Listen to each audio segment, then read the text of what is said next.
Cómo ayudar a tu perro a perder el miedo al auto. ¿Tu perro entra en pánico cada vez que se acerca al auto? No te preocupes. Hay formas sencillas de ayudarlo a sentirse más cómodo y confiado. Lleva a tu perro cerca del auto sin subirlo. Premia su calma con golosinas y caricias. Poco a poco deja que explore dentro con la puerta abierta, siempre reforzando con cosas positivas.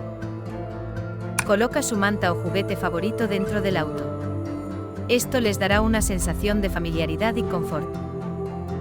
Con paciencia y práctica constante, tu perro te agradecerá cada viaje. ¿Qué esperas? Mejora sus trayectos y comparte tu progreso con nosotros. Huellas de animal.